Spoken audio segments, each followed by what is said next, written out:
Hey YouTube, Beardmaster180 here. Most movies today are adapted from something else. Books, older movies, TV shows, etc.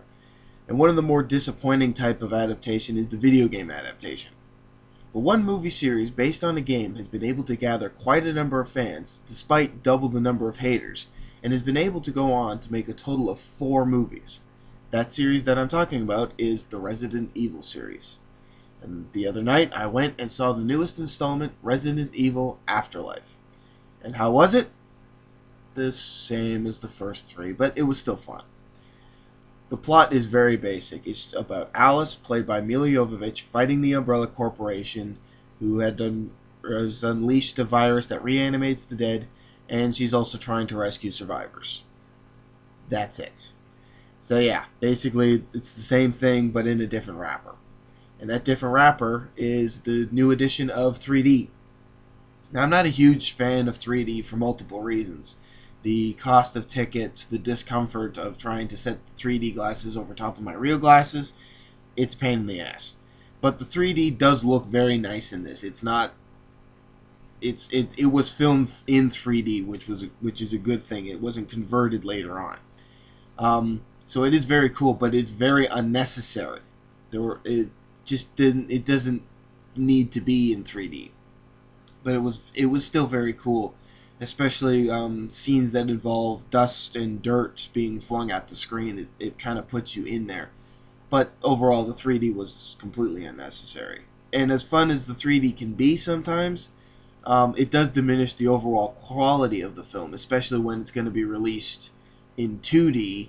Things are just going to look very unrealistic. You're going to know what's CGI, what's green screened.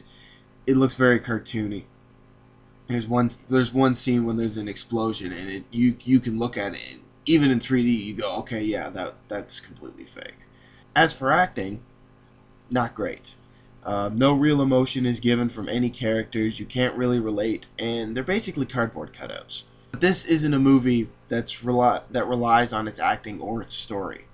People go to see this for its action, and there's definitely more of it in this one than any of the previous 3 before it. But will someone please tell the editor to let go of the slow down button? Seriously, it's like they filmed all they wanted to, edited it into an hour and 15 minutes, and thought we need to stretch this out to an hour and a half, but how? I got it. Slow down everything. Slow down things look cool. Yeah, it does look cool, but in short doses.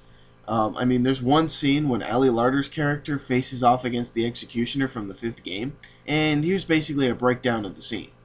The Axe Dude shows up, he chases Larter. She starts to run away.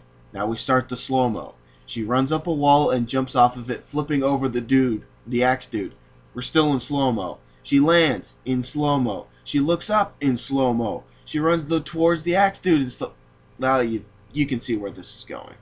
The one scene, though, that deserved the slow-mo treatment was the fight at the end against the main villain. That was cool. It was sort of like the version from the game. It was the fight itself was pretty anticlimactic, though, but I have seen worse. Another thing that disappointed me was the ending of the 3rd one had this big setup for an army of Alice clones, and the previews for this one kept reminding people of that. It's like, don't forget, there's a bunch of clones going to be in this. There's only 8 or 9 clones in this that I saw, and they're only during the first 10 minutes of the movie, and then they're all blown up. What a cop out! And about halfway through the movie, I actually forgot that there were clones. Now, I know I sound pretty negative of this movie, but I still enjoyed it. Why? Well, I enjoyed the other 3. I find them to be good breaks from reality, and this movie certainly has a lack of reality. I find this one to be pretty much the best out of the series, and it is closer to the games than the previous installments. This is a movie made for the fans of the other movies and casual fans of the game series.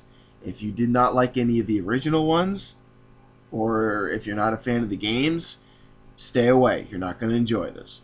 But I am a fan of the other movies and a casual fan of the game series, so I give this movie a 7 out of 10. And I look forward to the 5th installment that has been announced. But this is just my own personal opinion. You are in control of yours. Thanks for watching, and don't forget to comment, rate, and subscribe, and I shall see you in the future.